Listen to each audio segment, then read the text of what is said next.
Comes to bad bosses, tell us about your experience. Tell us about the bad boss experience and what you learned about yourself and them.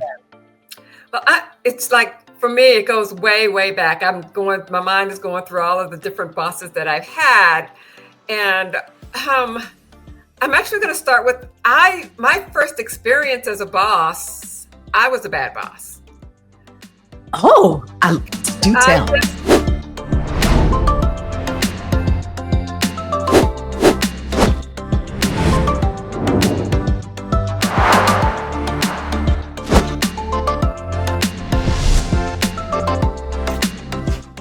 Hi, I'm Natalie Parker. Welcome to So Your Boss Sucks Now What? Have you ever had a person who's willing to speak the truth to you, even when it may be uncomfortable? Well, that's my next guest. Katherine Coles is a builder of systems, one that honors people as much as performance. She has over 20 years of experience in organizational change, and she's led transformation efforts that empower leaders to lead with clarity, compassion, and courage. As a single mother and a Black woman in corporate America, she knows what it means to thrive in a space that's not built for you. Now that she's pursuing her doctorate in strategic leadership, she's proof that it's never too late to grow, to rise, and to lead boldly.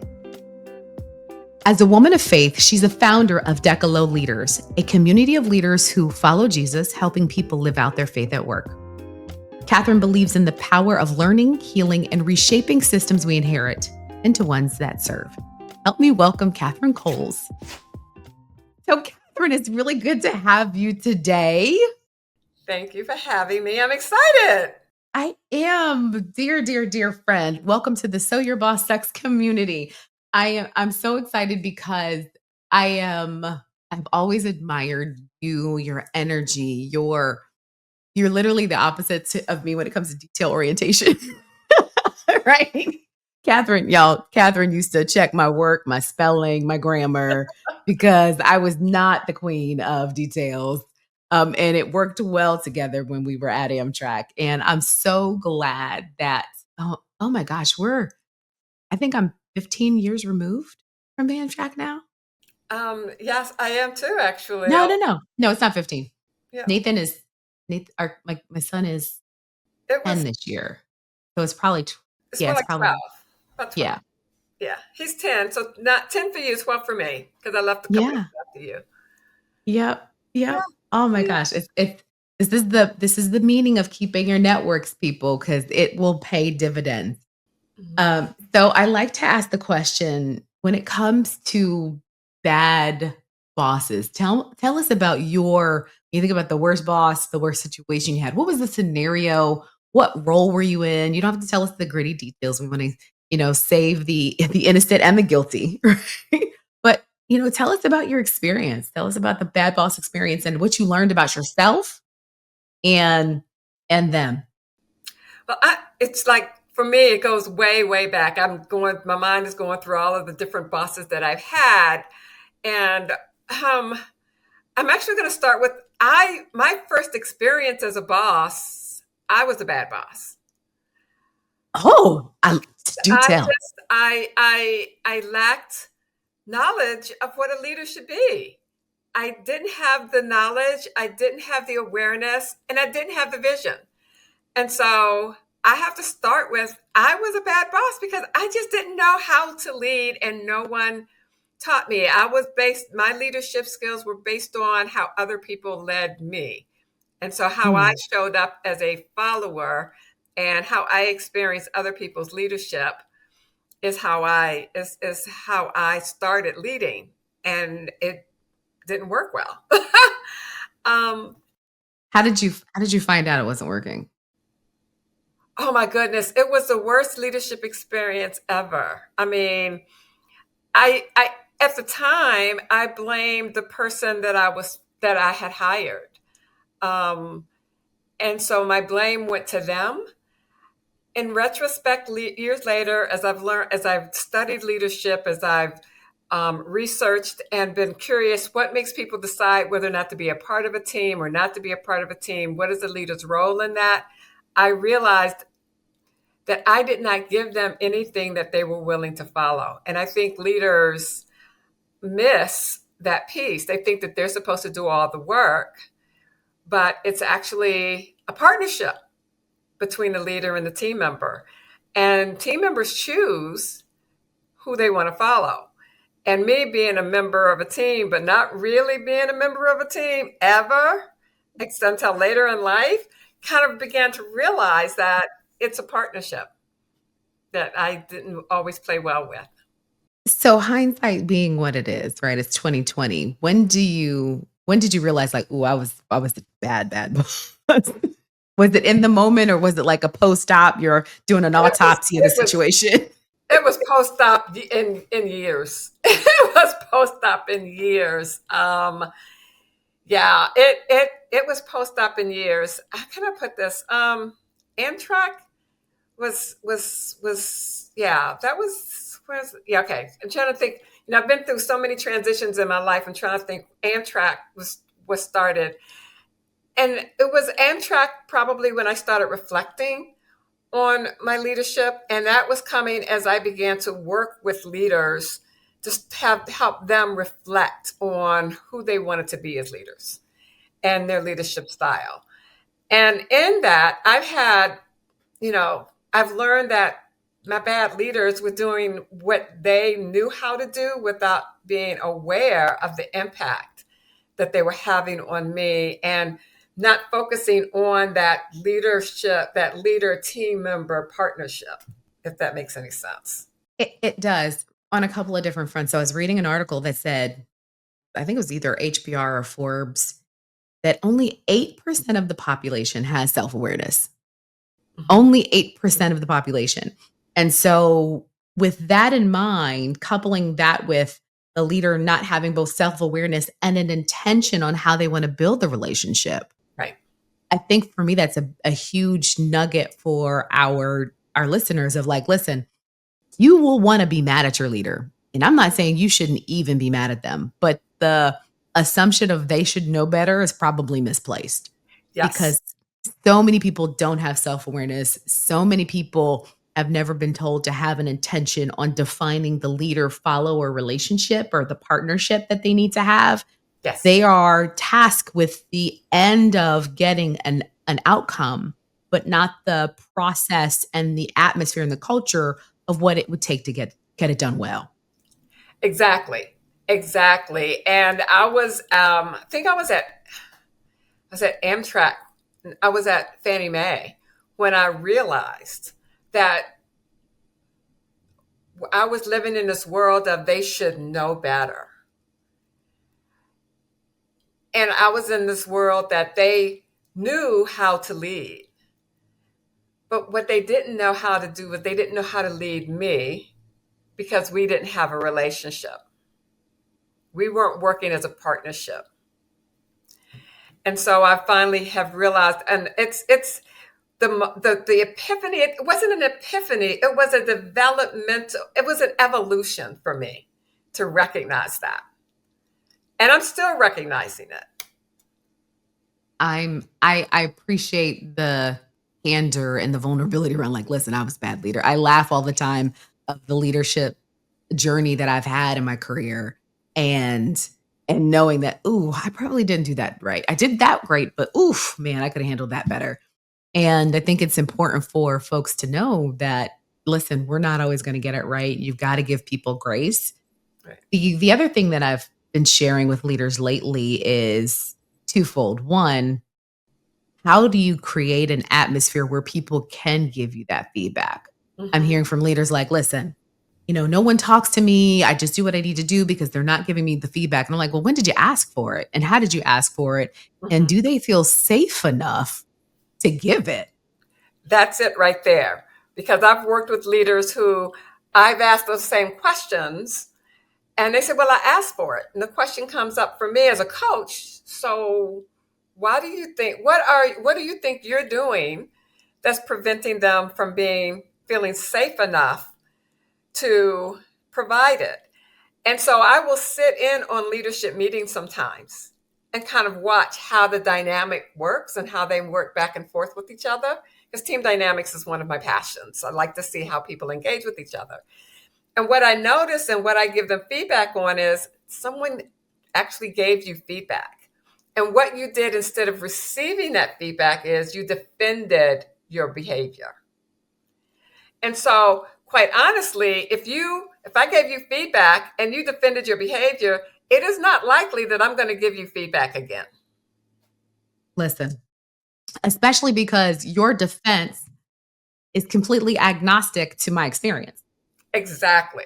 You Exactly. don't care that I had an experience. You care that you wanna be right.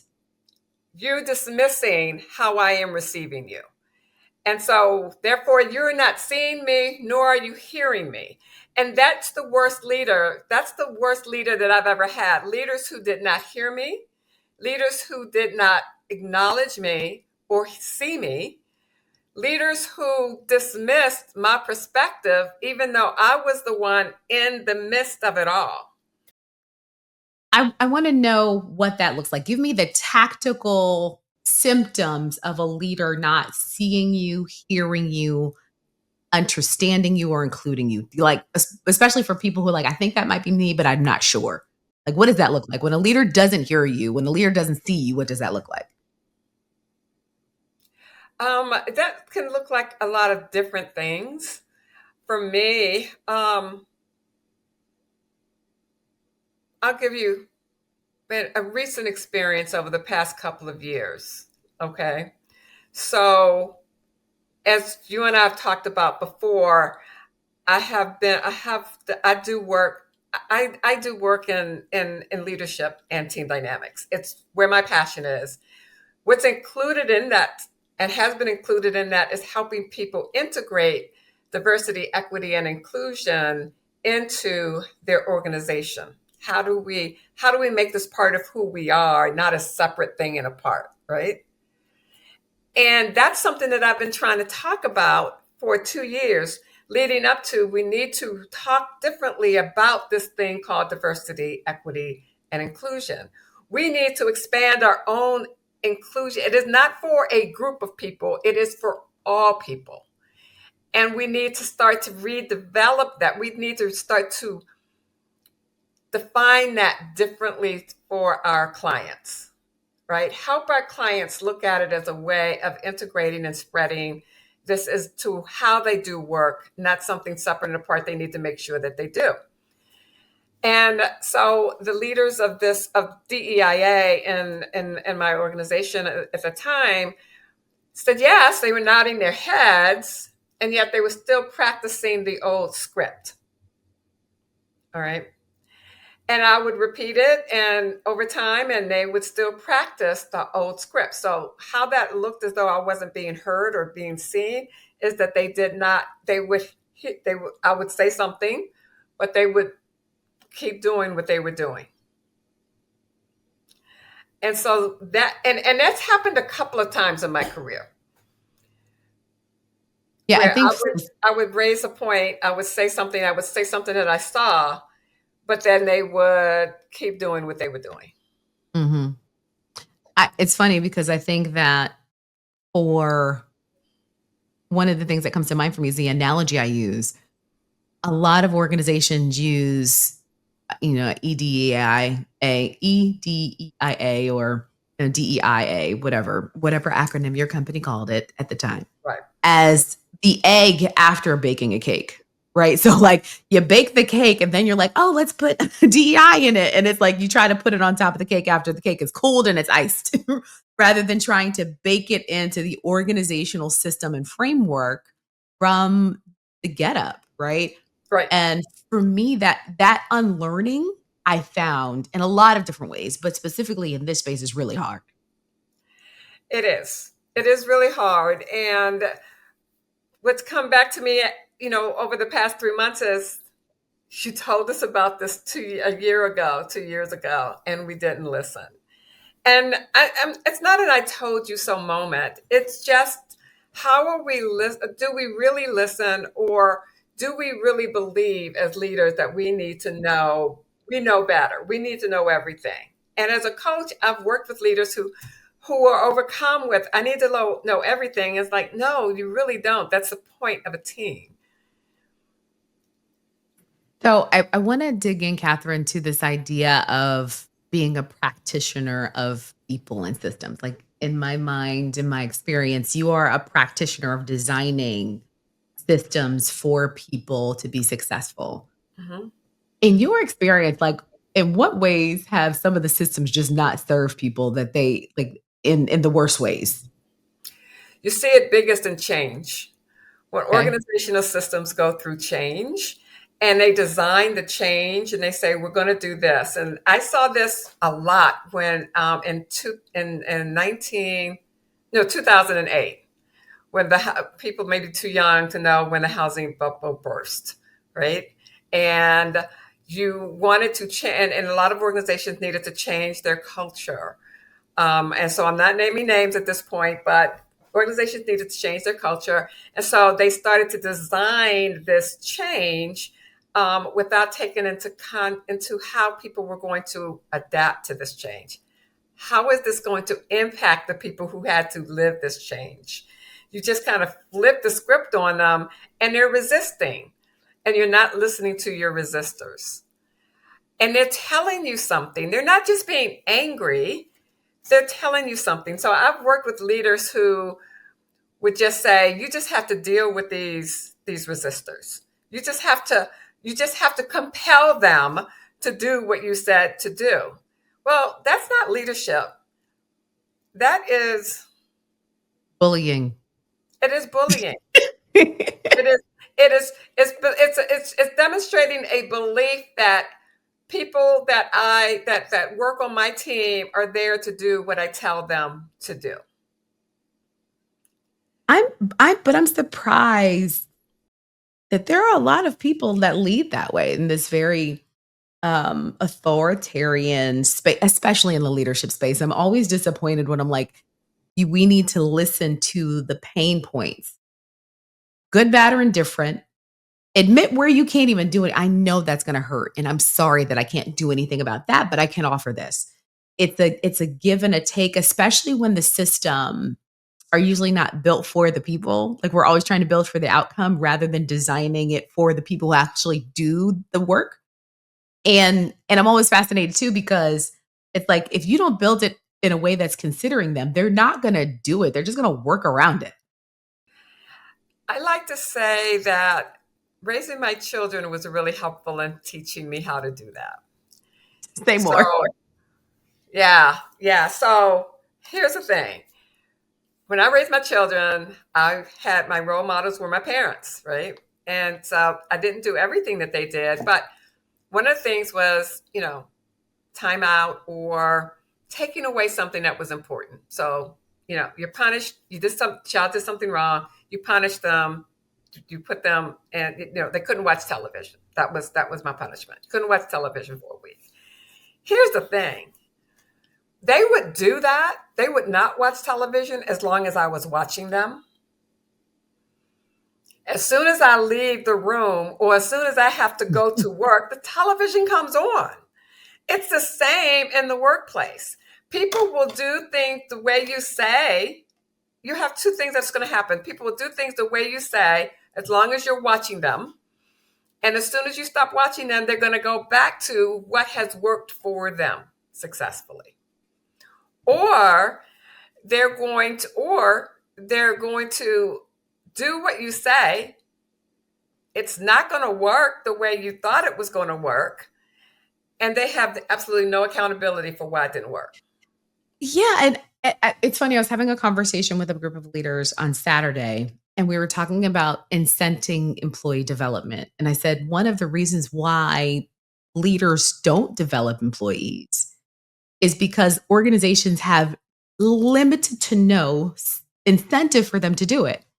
They are assessed on their numbers, they're assessed on their errors, they're assessed on, being able to meet the tactical expectations of the outcome of return on investment, but the unembedded indoctrinated cost, I don't know, but the embedded cost of, like, what does it cost to lose team members? What does it cost to develop team members? Like, I have yet to see an organization really do the development side of requiring leaders to develop other people. And if you look at leadership development programs in organizations, you will not see what a leader's that see a central part of being a leader, and that is to develop your team members. You will Mhm. not see that in an organization development, I mean, in a leadership development program. So it's interesting because it's that plus I don't ever see it in their goals. I see the financial numbers, I see the, let's reduce the risk or safety or what have you, but not like I want you to make sure that you are designing and creating systems to make sure that at least one or two of your people are up and out or at least promoted. Like No. it's usually controlled by very few people. And for me, this conversation of like the systems are usually not made for you. They're made for the organization, and learning how to navigate the system is imperative for anyone who wants to be successful in these corporate spaces. Organizations, as they grow, their systems they need their primary purpose is how do we accomplish what we want to accomplish in our organization while we interact and navigate the external environment around us whom we serve, right? Yeah. And then in the process they grow out, they outgrow, and they outgrow their people, and they don't know, they forget to continue to include their team members in the vision of what the organization is trying to do. Mhm. And then they don't even remember to develop their leaders to know how to take that vision, that larger organizational vision, and bring it down to their particular piece of the organization. For example, HR, right? What is the vision of HR? Well, I know what the purpose is, but as a member of the organization in HR, what is our vision? What is our vision? What are we trying to accomplish? Right? And how do we tie that to the organization's vision? They don't develop that skill set within the system. I agree, but I'd actually take it one step further and say that part of that lack of development is more often than not, the leaders don't have the strategic perspective to define it. Yes, I'd also say that um, functions, especially like HR or finance, don't see themselves as an internal customer. Like I've had copious amounts of conversations about realizing that as a function, you're there to support the money making end of the business. So they are your correct, customer. And I've correct, had knockdown, drag out conversations with people like, no, we're peers. And yes, but they make the money. Like, I need you to help them make the money. And all of the things you should do should mitigate cost, time, and effort so that they can go make the money.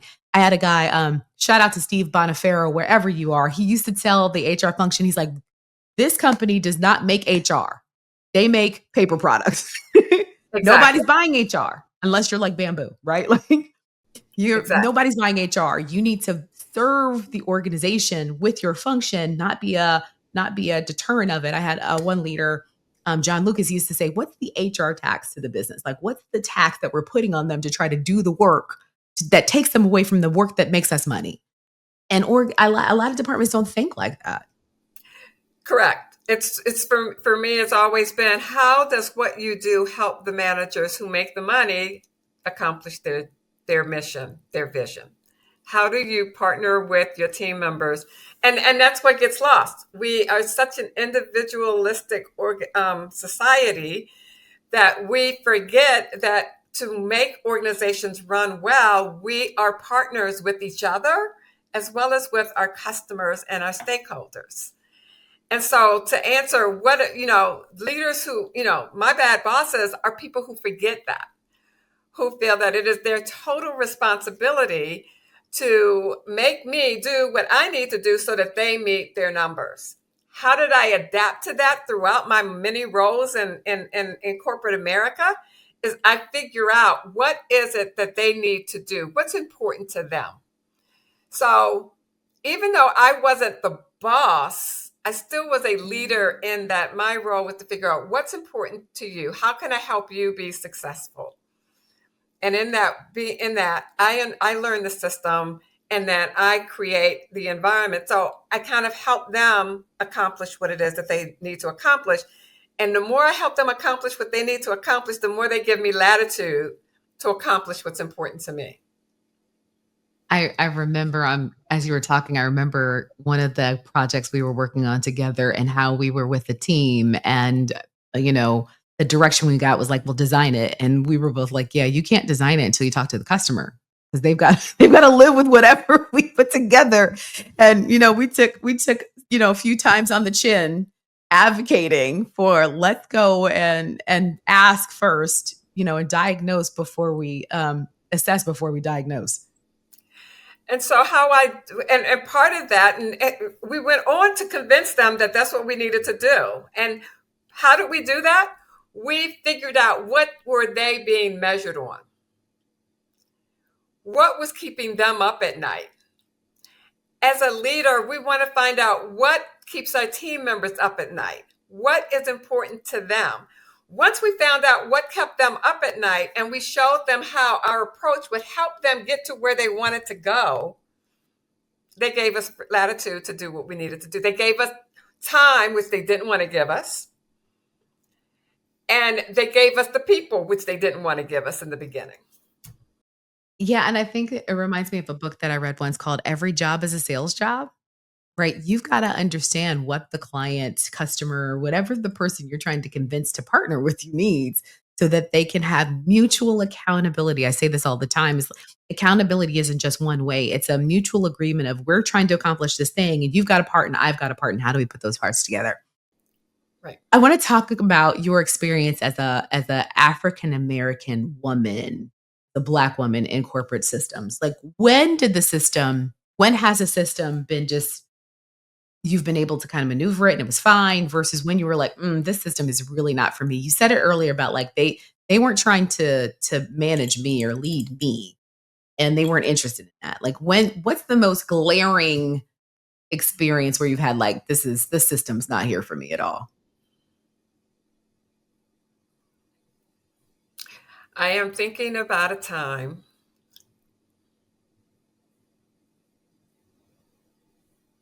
Well, my first leadership job where I was really bad at it was one.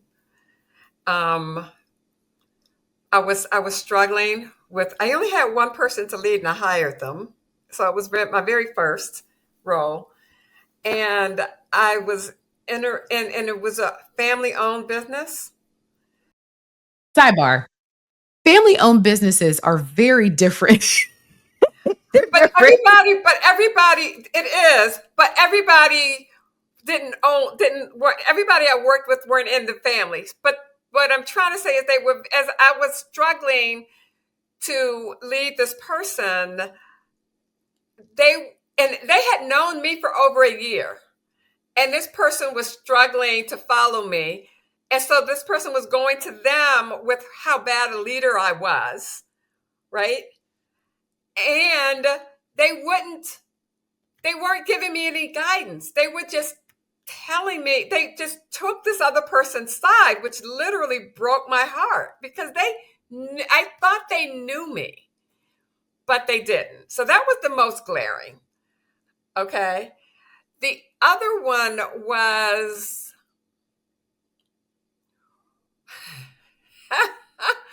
when I gave a manager feedback on an opportunity. So someone had an opportunity to take for two jobs. This Mhm. was when as a consultant. They had an opportunity for two consulting opportunities. One of those consulting opportunities would minimize or almost reduce their pay. Oh wow. The other one would keep them whole, right? I was not the one making the decision. My manager was the one making a decision. We were talking about it. And but the one that was going to reduce their pay was of better benefit to the manager. From a developmental perspective, From a experience. Not from experience, not from a developmental perspective, from a numbers perspective, based on how the manager was going to be, how the manager was going to be measured. Okay. Okay, But it wasn't as transparent. it wasn't as trans. I knew it, but I knew what the attempt was. It added to the manager's numbers for them to take the lower paying position than for them to take another position that was internal outside of the manager's purview, but would keep them financially whole. Yeah. The individual was a person of color. Okay. And I mentioned it. I said something about it. I said, and so the managers attempt to keep the person happy and whole, to keep the person happy, but to get them to go in a direction that they wanted them to go in, was to give them tickets to a basketball game. And so I mentioned to the manager that optically that just didn't sit well with me. So I spoke up and I said, optically, that didn't sit well with me. The feedback on that was this. They did not feel as though I was aligned to their vision. Me was not aligned to the manager's vision. And they did not feel comfortable that I was in a leadership role on their team, that I was going to align, that it would be a good fit for me as their leader. Now, I'm paraphrasing that. Mm.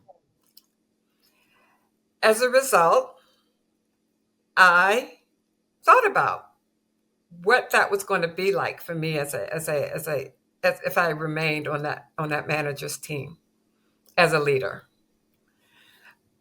But that approach, that decision, the conversation, they were taken aback. They felt as though I was calling them racist, and they got very defensive about it.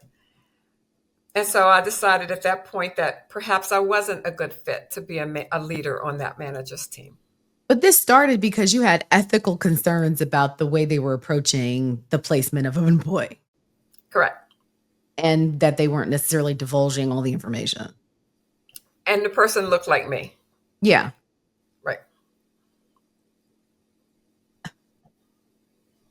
So you left. I didn't leave the company. I left the role. Okay. Okay. And did you have any backlash from that or? No. Well, no. I didn't, because I was still on this person's team, but we were distanced, right? And, there was a different distance. I had a different role. And I went back to where, I did not need to know. I did not support them in making those kinds of decisions anymore. But so I did go to them and I negotiated what my new role would be. Good for you. I went and said, okay, so I don't think that I'm going to be a good fit for you in this role. And so here's what I'd like to do. Looking back at that decision, are you at all, kind of hindsight being what it is, are you at all curious about, whether or not you made the right decision or if you should have reported him or, was he causing more damage after the fact? Because I do think it is a lot of reason why many people don't speak up is because they don't want to get into the risk taking of what I'll say, speaking truth to power. And I think, our roles are that innately. Our roles are to be catalysts and to be an impetus for change and to say, look, you're kind of jacked up. Let's take a look at this in the most, lovingly diplomatic way and sometimes the most direct way. Mm-hmm. Did you, in thinking about what, having had that experience, would you do it differently? No, I don't regret doing that at all. Okay. It was the right thing to do. I have to live with myself ultimately. Yeah. And which is actually why I'm starting, Decula Leaders. I had to do the right thing. I had to live with that decision. I don't regret that decision whatsoever. It took, and I did develop a reputation of, I would tell you the truth, whether you wanted to hear it or not. I was going to tell you my truth. I'm not going to say the truth, but I was going to tell you my truth. I was going to provide you with feedback as to how I observed something. Um, and that was something that people expected of me and actually began to quite honestly respect from me. Listen, it's a very big thing to have the brand of truth teller, especially when many folks will be silent, right? And so I know I've been a both a recipient and a witness to your truth telling, but it's for anyone who's had the opportunity, I think it's really important for you to decide what can you and cannot live with. I know one of the things that I talk about, especially from a generational difference, is there's a level of um both diplomacy that I find at this phase and stage of my career that I probably didn't have 20 years ago, where I was way more rage against the machine, versus some of the folks that are coming into the workforce now who are way more apt to be extremely blunt with their observations and opinions. What would you say to, you know, everyone listening about like what's the shift that's happening you see generationally? And if you had your way, what would happen instead of what's happening right now? So actually, this happened before, and then actually, I had one of my managers ask me to read something, and I use it all the time now with when I'm coaching leaders. And they were responding. This manager was extremely blunt, had a reputation for being blunt in the organization. And I was working late; they were working late. I walked by their office. I stuck my head in. They asked me to read an email that they were getting ready to send, and asked me what I thought about it. And I read the email. My question to her was, it depends on what the outcome you want. Do you want to be heard or do you want to be right? And what good is right? And her answer was, I want to be heard. I said, well, then here's what I would recommend you do to modify this.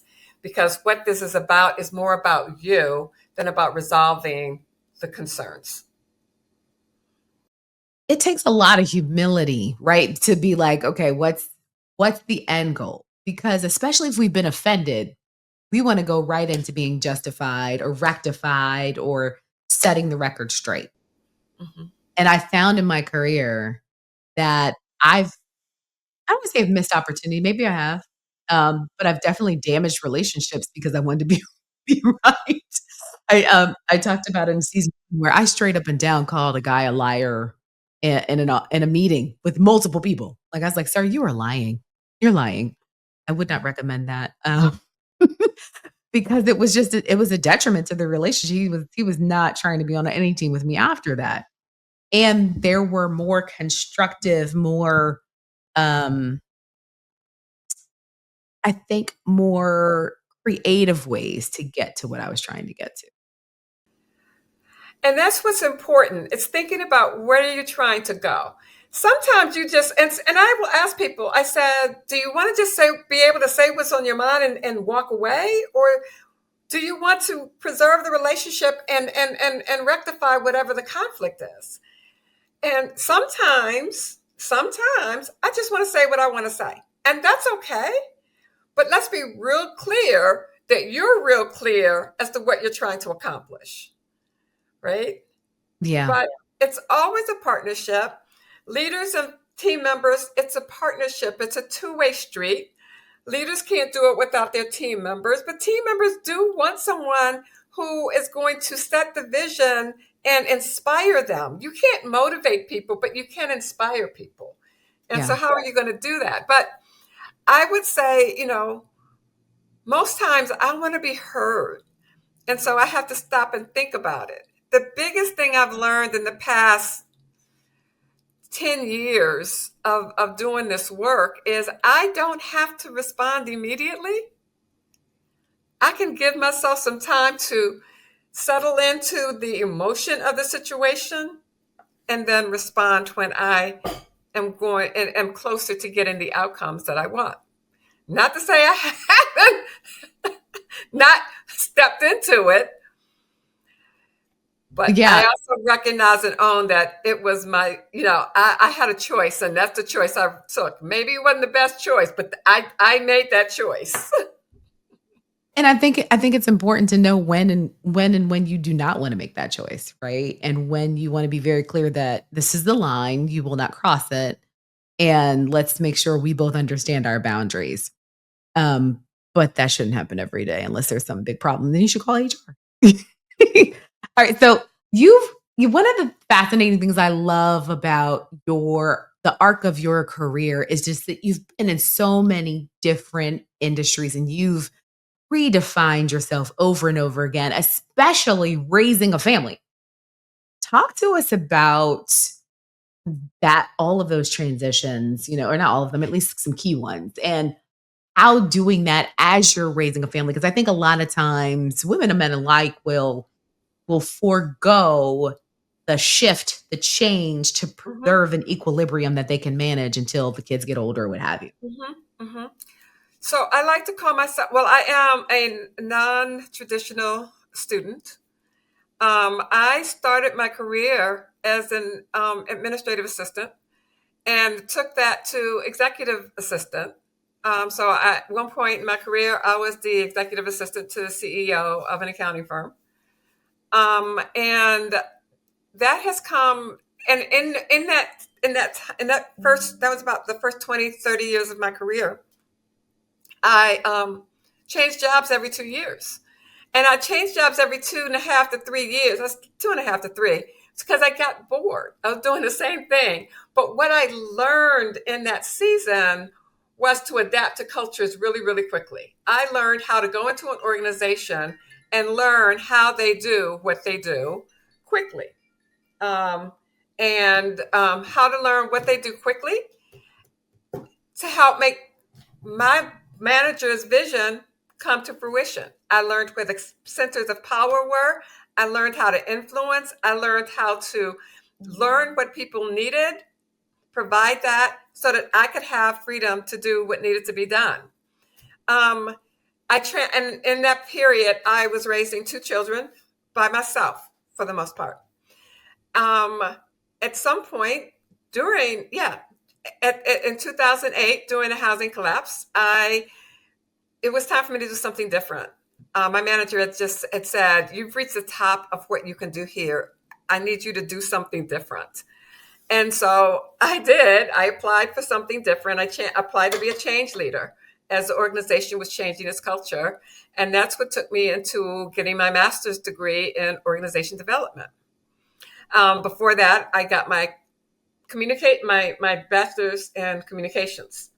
And then I went and got my 6 months later, I went and got my master's degree in organization development.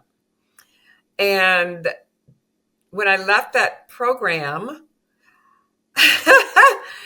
that was transitioning from what I knew. I had been I knew how to get a job to be an executive assistant. I was good at it and I knew how to do it. But when I graduated with my master's, I had to get I didn't want to be an administrative assistant. I had to do something different. And I didn't know how to do it. Had no clue how to do it. And I prayed because I'm a woman of faith. And I kept praying, and I actually got laid off my last semester of my last semester of the master's program. And I actually asked to be laid off. They were laying people off, and I asked to be laid off because I needed to get out of where I was and get out of where I was without having to pay back my tuition assistance. Time out. Let's put a pause in the meter right there.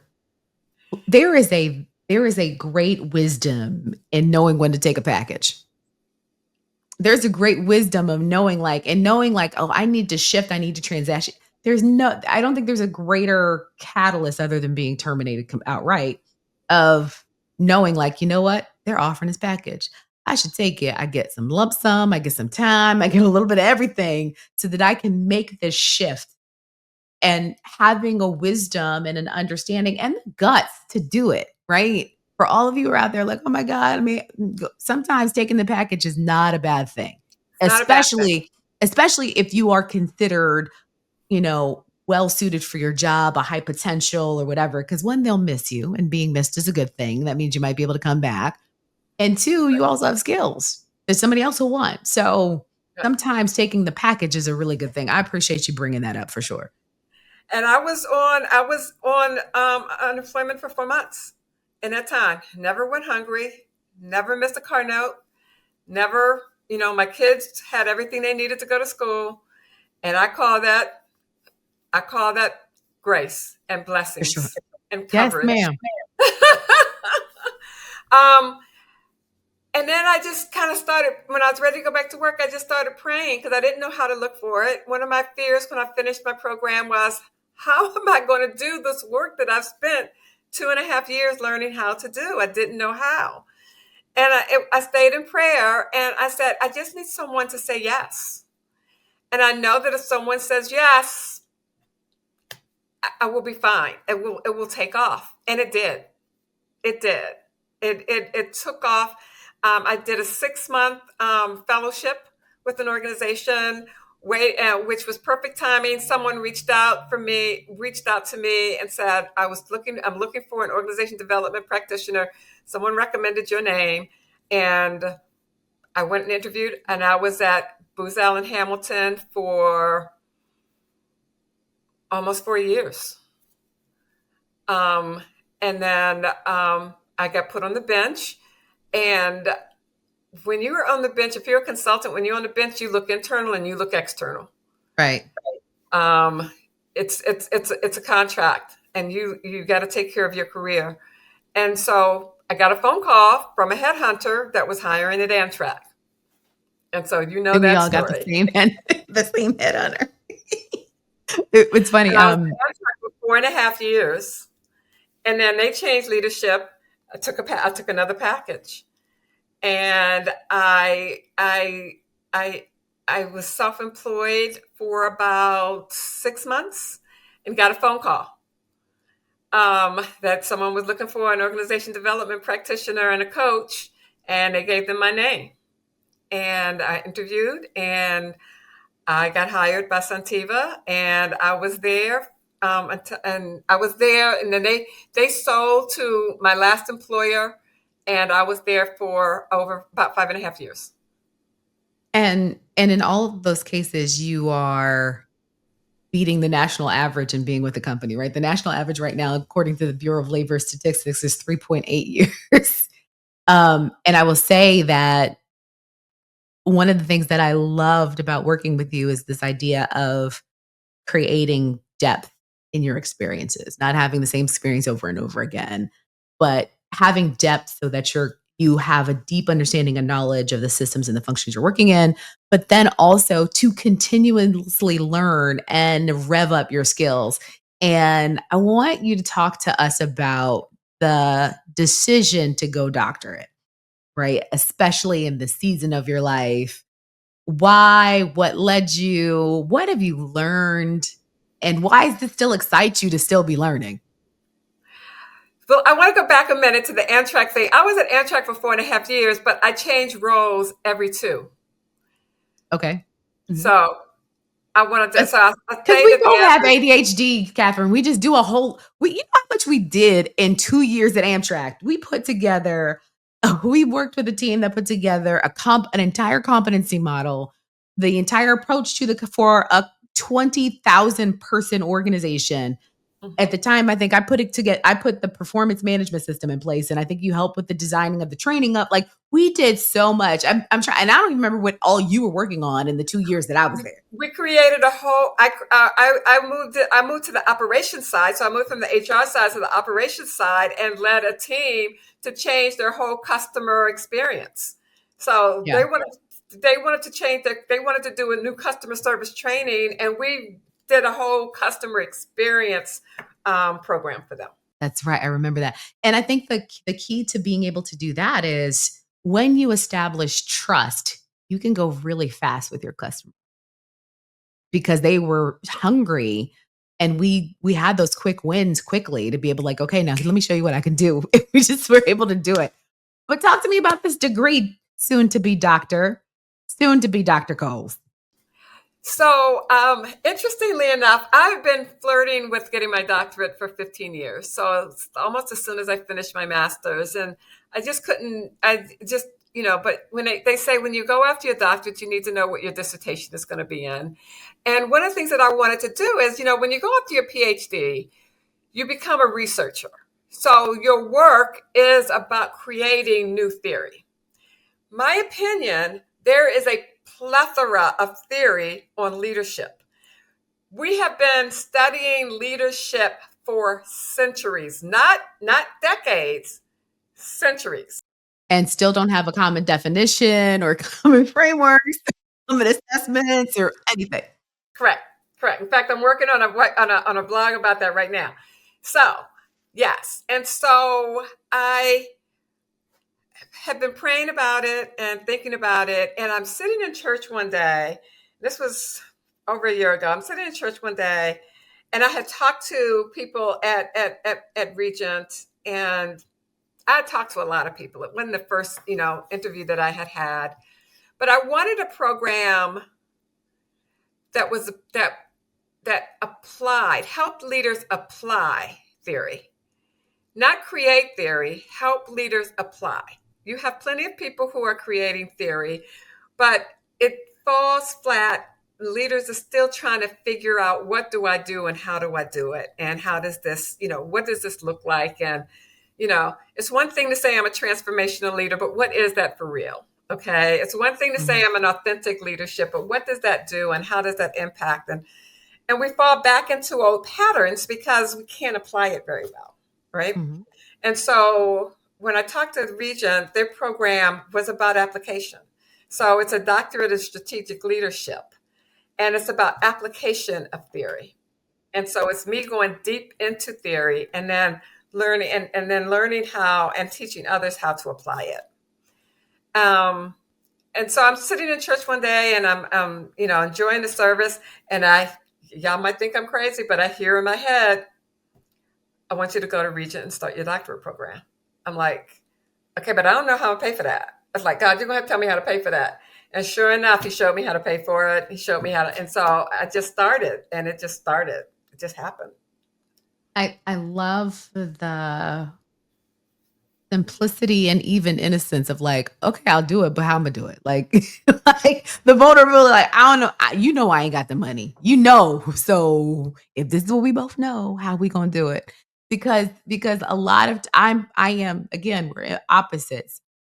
He would tell me like, you're gonna go through that wall, and I'd be banging my head against the wall trying to go through it before I ask, like, no, wait a minute, give me the instructions. So don't be like me, children. Don't be like me.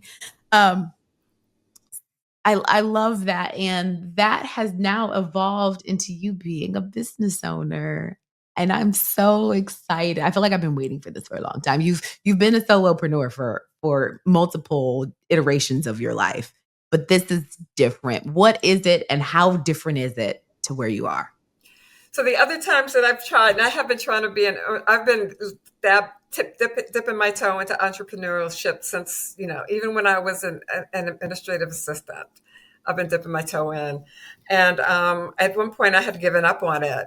Um, and then I'm studying leadership, and it happened the same way. The difference is, previously I was trying to do it in my own power, and I was trying to decide what it should be about. Mhm. This one, I am leaning on the Holy Spirit to create, and he's told me what it's going to be about.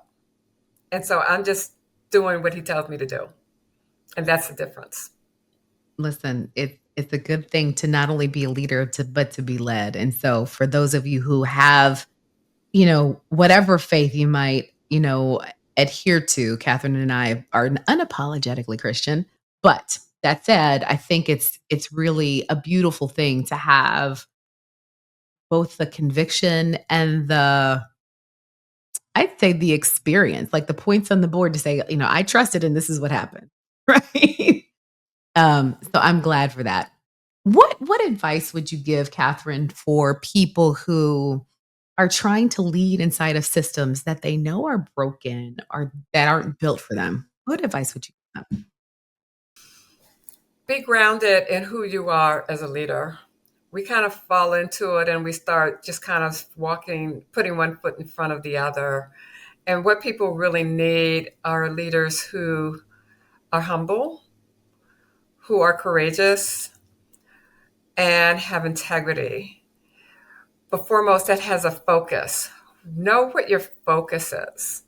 Who are you? How are your values and your beliefs tied to the vision for what you want to achieve for the organization?